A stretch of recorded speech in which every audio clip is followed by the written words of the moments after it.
Bismillahirrahmanirrahim. Güzel insanlar, Aziz Allah'ın xeyri, bereketi, salamı, afiyeti sizin ve ailenizin üzerine olsun. Biz mübarek Ramazan ayında səbir ayı olan, mərhəmət ayı olan, Allah'ın ünsiyyətin arttığı ay olan, Aziz Allah'ın kelamullahı olan Kur'an-ı Kerim'in nazil olmaya başladığı ay olan Ramazan ayında yaşayırıq. Ramazanın getdikcə bərəkətini, sevgisini, rəhmətini, xeyrini ağlımızda, duyğularımızda daha çox hiss etməyə başladığımız bir ayın, mübarək bir ayın içərisindəyik gözəl insanlar. Hər zaman dediyimiz kimi Ramazan bizə həyatı yavaş yaşamağı öyrədir. Tələsmə ey insan, həyatın hər anının mənasını, haqqını verərək yaşa buyurur, deyir ey insan. Gafil olma ey insan. Allah'la ünsiyyətin sağlam olsun, davamlı olsun, hər an olsun ki, qəflətə düşməyəsən. İnsan Allah'ı unudanda, gafil olanda, kimliyini unudanda günahlara girir. Öz insanlıq missiyasını yerinə yetirə bilmir. Və bu ayın da dəyəri bildiyiniz kimi Kur'an-ı Kerim'lə bağlı olduğuna görə biz də Kur'anımızı, mübarək kitabımızı sizinlə paylaşmağa davam edirik. Hatırlayırsınızsa, ötən videomda mən sizə Əziz Allah'ın qoruma sisteminlə bağlı olan bir ayəni, yəni Bəqərə surəsinin, ümumən Bəqərə surəsinin deməli ilk ayəsinin şərhini verdim və o ayəni mən Ramazan orucu ilə bağlı ayələrə bağladım. Orada Ramazan orucunun hədəfini açıqlayan Əziz Allah buyurmuşdu ki, Ramazan orucunun hədəfi sizi təqvaya ulaşdırmaqdır, təqvaya qovuşturmaqdır. Ləəlləkum təttəqun. Yəni, təqvalı olasınız deyə, qorunasınız deyə, özünüzü tanıyasınız deyə, Allah'ın buyurduğu missiyanı yerinə yetirəsiniz deyə sizə bir ay Ramazan ayında Kur'an-ı Kerim'in şükrünü yerinə yetirmək üçün oruç tutmağı Allah yazdı, əmr etdi gözəl insanlar. Sonra da dedim ki size bu kitap, Aziz Allah bu kitabına rehber deyir, hüda deyir, rehberdir de size, hidayet rehberidir. Ve bu kitabın insanlar için hüda olmasında, rehber olmasında hiçbir şüphe yoktur ama bir şart koyur Allah. Aziz Allah buyurdu ki, öten videoda izah ettim ki, bu kitap, Allah'ın kitabı o zaman sizi doğru yola yöneltmesinde hiçbir şüphe yoktu ve o zaman size rehber olacak ki siz müttegi olasınız. Müttegiler için, müttegilere rehber olmasında şüphe yoktur. Müttegilere rehber olup onları doğru yola, Allah'ın istediği yola, Allah'ın ölçülerini koyduğu yola, Allah'ın razı olduğu yola yöneltmesinde hiçbir şüphe yoktur. Ama insana değil ki sen önce müttegi olacaksan, tekva sahibi olacaksan, Allah'ın koruma sisteminin içerisine gireceksin. Şimdi bu videomda güzel insanlar, bak bu öten ayını bir de size hatırladım. Orada Aziz Allah buyurmuştu ki Bismillahirrahmanirrahim. Zalikel kitabu la raybe fi hudellil muttegin. Bundan sonra gelen söz budur bak güzel insanlar. Bismillah. Ellezine. Yani bu ellezine ve bundan sonra gelen sözler, okuyacağım sözlerden ben yalnız bugün ancak ikisini okuyacağım. Okunacak sözler bir sözün teyinidir. Bir sözün sifetidir. O bir sözü izah eləyir. Yani müttegi kimdir sualına cevap verir. Müttegilere hidayettir, müttegilere rehberdir, müttegileri hidayet edip, müttegilere rehber olup doğru yola, ilahi rızaya yöneltmesinde şüphe olmayan kitap, müttegiler için rehber olan kitap bu suala da cevap verir bize. Müttegi kimdir? Onun əlaməti nedir? Aziz Allah kitabında müttegi dediği insanların əlametini sayıb mı, saymayıb mı? Bu əlləzinədən başlayan, yani bir tercüme edebilir, hansı ki, yani o kəslər ki, o şəxslər müttəqidirlər ki, kimlər? Aziz Allah onların özelliğini sayır. Birinci özellik deyir ki, onlar qeybə inanırlar.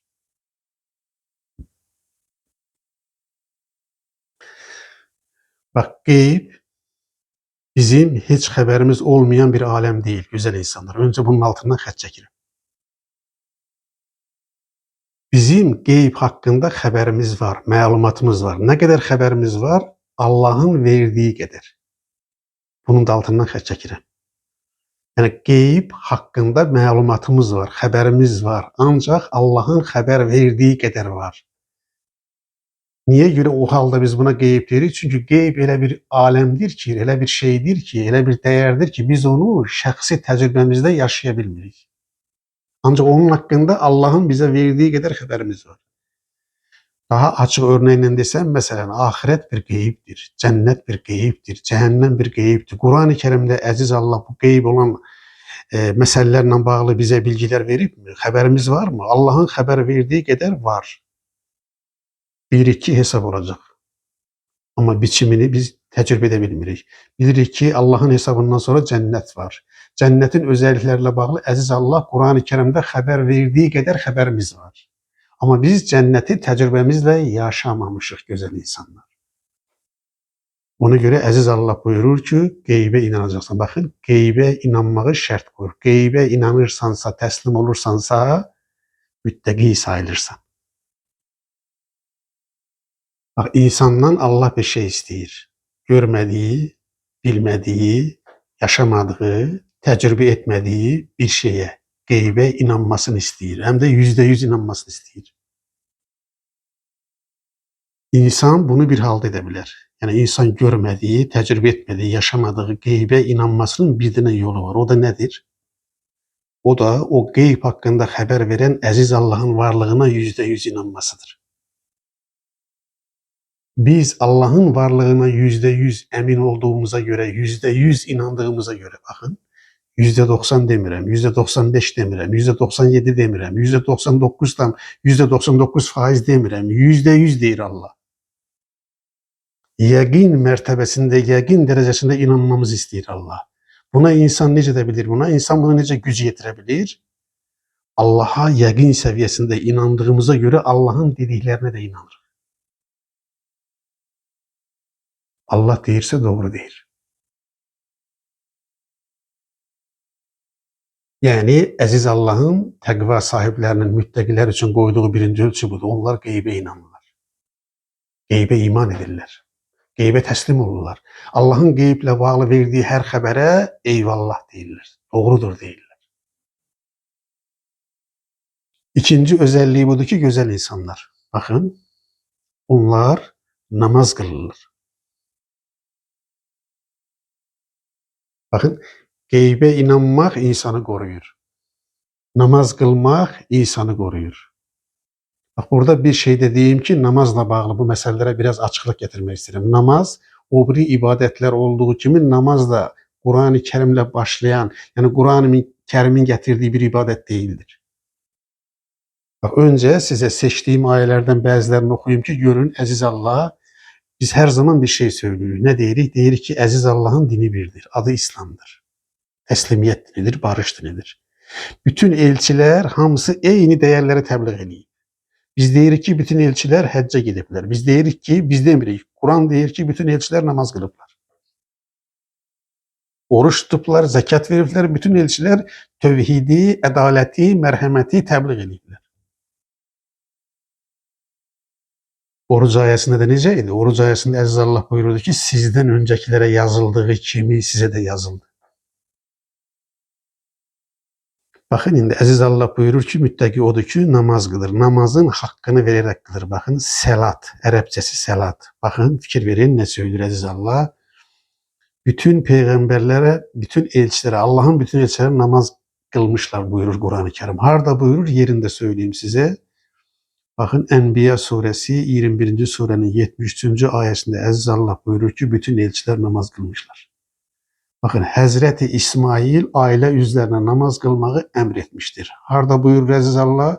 Meryem suresi 9. surenin 55. ayesinde buyurur. İsrail oğullarından alınan 5 sözden biri namaz kılmaktır. Bakın o ayenin bütövünü okuyacağım size.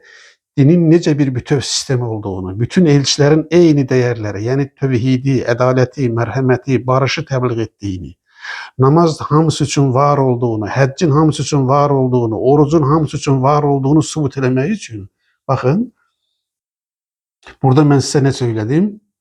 İsrail oğullarından alınan 5 sözdən biri namaz qılmaqdır. Bakın bunun təsdiqi üçün mən sizə Bəqərə surəsinin 1 Əzrəli 7 83-cü ayəsini oxumaq istəyirəm. Orada Əziz Allah buyurur ki, İsrail oğullarından Allah'tan başkasına kulluk etmeyeceksiniz. Bak birinci aldığı söz budur. Allah'tan başkasına kulluk etmeyeceksiniz sözü təkcə İsrail oğullarından alınmış söz müdür? Yoksa bizden de alınmış söz? Müslüman olmak ne demektir? Müslüman olmak Allah'a söz vermektir. Allah'ın gönderdiği kitabı təsdiq ettiğini söylemektir. Ve bizden Allah'ın tələbinin birincisi nedir? Tevhid inancıdır. Allah buyurur ki şərik koşmayacaksınız. Allah'tan başkasına kulluk etmeyeceksiniz. Yani şirki reddedeceksiniz. İsrailoğullarından aldığı sözün biri budur. Bakın, ananıza, atanıza güzel davranacaksınız. Din eyni ölçüləri bütün elçilər vasitəsilə təbliğ edilib. Anasına, atasına güzel davranmaq sadece İsrail oğullarından alınmış bir sözdür. Kur'an'ın başka bir ayetinde Əziz Allah buyurmur mu ki, valideynlerinizden biri ya da her ikisi yanınızda qocalarsa onlara belə demeyin. Bakın, yaxınlara, yetimlere, yoksullara yaxşılıq edeceksiniz. Üçüncü sözdür. Bir, tevhid. Allah'tan başkasına kulluk yoktur deyir, haramdır. İki, deməli, ananıza, atanıza güzel davranacaksınız. Onların hakkını vereceksiniz. Onları koruyacaksınız. Bu ikinci ölçüdür, alınmış sözdür. Valideynlere hürmet, bütün elçiler vasıtasıyla insanlığa gönderilmiş Allah'ın en önemli mesajlarından biridir. Ve burada bir şeyde hatırlatalım ki, tevhidden sonra anaya ve ataya yaxşılıq gelir. Onları kucaklayacaksınız, bağrınıza basacaksınız. Onların hakkını vereceksiniz. Valideynlerin hakkını vermemek nankörlükdür. 3. Yakınlara, yetimlere, yoksullara yaxşılıq edeceksiniz. Söz almıştık. Ondan sonra bak söylüyorum. Üçün söylediği, bakın görün hansı söz alıp Əziz Allah onlardan, insanlara güzel söz söyleyeceksiniz. İşittiniz mi güzel insanlar? Əziz Allah buyurur ki, Allah'ın onlardan aldığı sözün biri budur. İnsanlara güzel söz söyleyeceksiniz. Hayırlı söz. Güzel söz hayırlı sözdür. Bereketli söz. Şefa veren söz. Cesaret veren söz. Ruh veren söz. İnsanları tevhide, hayre, berekete, adalete, eğilme yönelden söz söyleyeceksiniz. Yani iftira atmayacaksınız. Yalan danışmayacaksınız. Çünkü iftira, yalan, yanlış söz, söyüş, iftiralar, bunlar insanın ahlakını bozar. Bakın bütün elçilerden alıb bu sözü. İndi gəlirəm bakın, namaz kılın. Bakın İsrailoğullarına deyir ki namaz kılın. Bakın zekat verin.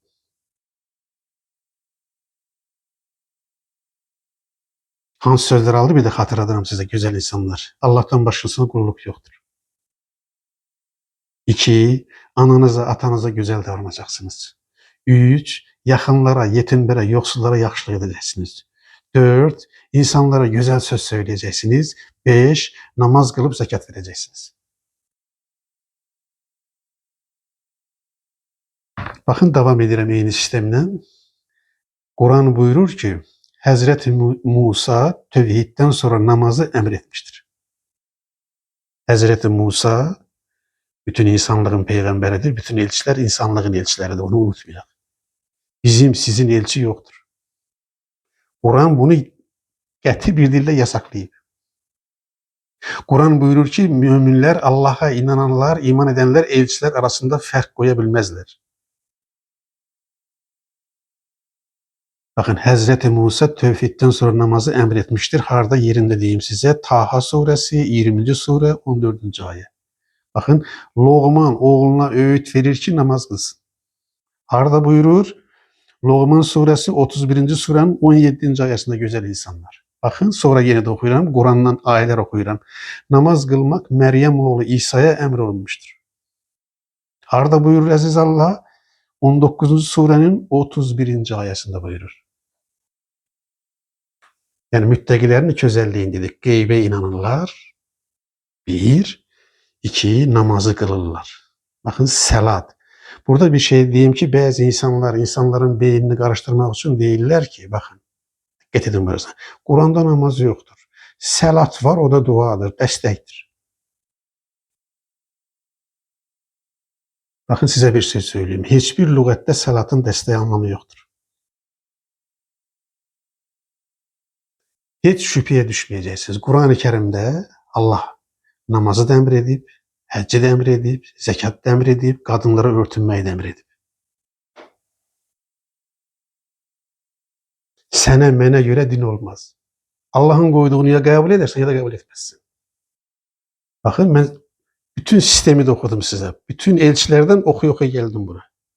İkinci, deyirlər ki, bu namazı necə qılmaq Quranda yoxdur. Baxın, elm kitablarında belə bir bölmə var. Gözəl insanlar. Ona deyirlər dəlalət bölməsi. Dəlalət bir şeyin başqa bir şeyə işarə etməsi deməkdir. Baxın, əyanı deyim, daha rahat olsun. Baxın, məktəb deyəndə ağlınıza nə gəlir? Məktəb deyəndə belə düşünürsünüz. Bina olur, 2 mərtəbəlisi var, 3 mərtəbəlisi var, sinif otaqları var, qapısı var, müdürü var, müdür yardımçıları var, müəllimləri var, müəllimlər otağı var, siniflər var, sinifdə lövhələr var. Orada fərqli-fərqli dərslər keçirir. Bunların heç biri sayılmır. Bir dənə məktəb sözü bu dediyim mənanın hamısına dəlalət edir. Fikrimi izah edə bildimmi? Bir dənə məktəb sözü deyəndə saydığım və saymadığım özəlliklərin hamısı onun içərisində gedirmi, getmirmi? Baxın, futbol deyəndə ağlınıza nə gəlir? Meydançanın bu qədər uzunluğu olur, bu qədər eni olur, hər tərəfdə 11 oyunçu olur, hakim olur, 45 dəqiqə oynayırlar, sonra vaxtı uzatmaq olur. Bunların heç biri deyil axı. Bir futbol sözü o biri mənələrin hamısına dəlalət edir. Səlat sözü də dəlalət edir. Nəyə dəlalət edir? Namazın içərisində nə varsa hamısına dəlalət edir. Yəni səlat deyən kim ərəb dilində? Təmizlənmə var, qiblə var, Fatih oxuma var, niyyət var, qiyam var, səcdə var. Hamısının içərisində necə ki məktəb sözü məktəblə bağlı hər şeyə dəlalət edir, necə ki futbol sözü futbolla bağlı hər şeyə dəlalət edir, səlat sözü də səlatla bağlı hər şeyə dəlalət edir. İkincisi, o təvatürlə gəlmiş bir ibadətdir. Yəni bütün elçilərlə gəlib. Həzrət Muhammed özündən namaz kəşf etməyib ki. Saydığım elçilərlə gələ-gələ o da davam edib, baxın. Sistem onun içərisində qurulub. Ya da bəzilərdə belə deyirlər, buna da münasibət bildirim. Deyirlər ki, hədislər olmazsa namazın necə qılındığı bilinməz. Baxın, yəni Quran hədislərə möhtaçdır demək istəyirlər. Bax, mən sizə bir qardaşınız olaraq söyləyirəm, kim istəyir, özü də axtara bilər. Mən hədis kitablarındakı namazla bağlı bütün hədisləri bir araya gətirdim. Baxın, sizə altından xəçəkərək söyləyirəm. Hədis kitablarından diqqət edin bura. Vahid, standart namaz forması çıxara bilməzsiniz. Bir hədisdə fərqli bir şey söylənib, o bir hədisdə fərqli bir şey söylənib. Yəni, belə bir vahid, tək bir dənə hədis yoxdur ki, namazın bütün standartları orada olsun. Quran heç kimin sözünə möhtac olmayan sözdür. Səlat da dəlalət edir. Dəlalətdən danışdım, işarə eləyir. Yəni, səlat deyəndə əziz Allah, onun içərisində o bütün elçilərdən gəlmiş və namazın bütün sahələrini özündə əhatə edən bir anlayışdır. Onun için necə ki məktəb sözü məktəblə bağlı hər şeyə dəlalət edir, necə ki səlat sözü də eynən onun kimi namazla bağlı hər şeyə dəlalət edir. İndi müttəqi kim oldu? Birinci qeybə inanırlar. Qeybə inanmaq insanı qoruyur. Çünki müttəqi sözün kökündə qorunma var. Namazı Allah nə üçün əmr edib? Namazı Allah onun üçün əmr edib ki, insanı qorusun. Əziz Allah buyurur ki, o Allahın əmr etdiyi səlatı, yəni namazı yerinə yetirin ki, o sizi pisliklərdən qorusun deyir. Baxın, qısaca özətlə deyim, necə qorur onu söylüyorum. Baxın, namazın içərisində nə var? Gözəl insanlar, təmizlik var. Təmizlik insanı qorumaz mı? Əllərinizi yuyursunuz, üzünüzü yuyursunuz, dirsəyə qədər yuyursunuz, dişinizi yuyursunuz, burnunuza su çəkirsiniz, başınıza məs edirsiniz. Elə deyilmi? Bakın bütün bu üz hissə deyilən hissəni yuyursunuz. Ayaqlarınızı, bütün hər pir pak edir sizi. Təmizlikdir, təmizlik. Allahın Resulü buyurur ki, "En-nezafete minel iman." Təmizlik imandandır buyurur. Müslüman pinti ola bilməz, kirli ola bilməz, çirkli ola bilməz. Həm də bu təmizlik iki yönlüdür. Eyni zamanda ağlın təmizliyi, qəlbin təmizliyi, ürəyin təmizliyi, vicdanın təmizliyi. İki təmizlik bir arada birləşir. Baxın, namazda təmizlik var. Təmizlik insanı qoruyurmu, qorumurmu? Namaz qıldığımız yer də təmiz olmalıdır. Baxın, namazda nə var? İstiqamət var. Hamımız üzümüzü Kəbəyə, Allahın evinə yönəldirik. İstiqamətimiz var. Yəni Allah deyir ki, namazda sizin bir istiqamətiniz olsun. Ey möminlər, ey insanlar. İstiqamətiniz olmasa istiqamətləriniz olacaq. Sizi ayrı-ayrı yerə dartıb aparacaqlar. Bir istiqamətiniz olsun. Orada Kəbəyə yönəlmək nəyi təmsil edir? Tövhidi təmsil edir. Mömin istiqaməti, yolu olan adamdır. İstiqamətiniz olsa dağılmayacaqsınız. Baxın, niyyət var namazın içərisində. Niyyət insanı qoruyur. Niyyət insanın diqqətini səfərbər edir. Niyyət qıldığın bir şeyi nə üçün edirsən, onu anlamadır. Şuurlu olma halıdır. Niyyət səni hərəkətə keçirən bir duyğudur, bir əmirdir, bir qərardır. Səni ana bağlayır, qıldığın şeyi anlamağa bağlayır. Baxın, namazın içərisində Fatihə var. Fatihənin hər sözü insanı qorumaqla bağlıdır. Rəhman Allah, Rəhim Allah insanı qoruyur. Mərhəmətli Allahın özəlini bir insanı qorumaqdır. Baxın, deyir, həmd ancaq Allahadır. Allahdan başqa heç kimi Allaha tərəflədiyin kimi tərəfləmə. Deyir ki, Allah aləmlərin Rəbbidir, o tərbiyə edəndir. Deyir ki, hesab günü var, ey insan, hesab gününə inanmaq insanı qorumazmı? Həyat var, ölüm var, diriliş var, hesab var, hesabın sahibi Allah'tır deyir. Deyir ki, ibadətin ancaq Allahadır, itaətin ancaq Allahadır. Allah'tan biz nə istəyirik namazda? Fatihə oxuyuruq, nə istəyirik? Əziz Allah'tan biz hidayət istəyirik. Niyə görə? Çünki hidayət, doğru yol insanı qoruyur. Bizi azmışların və qəzəbə düçar olmuşların yolundan da uzaq tut. Baxın, namazda səcdə var. Allah'tan başqa kimsənin qarşısında əyilməyən qorunar. Şəxsiyyətin qoruyar.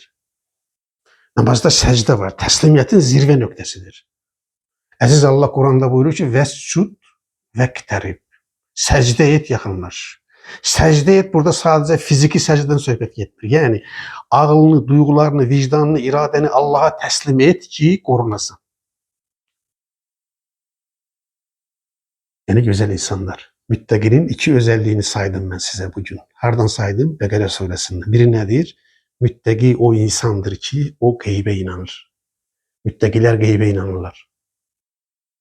İki, namazı dosdoğru qılırlar. Allah'ın dediği kimi, namaz diriliş hərəkətidir. İnsanı diriltməkdir, insanı qorumaqdır, insanı təmizləməkdir.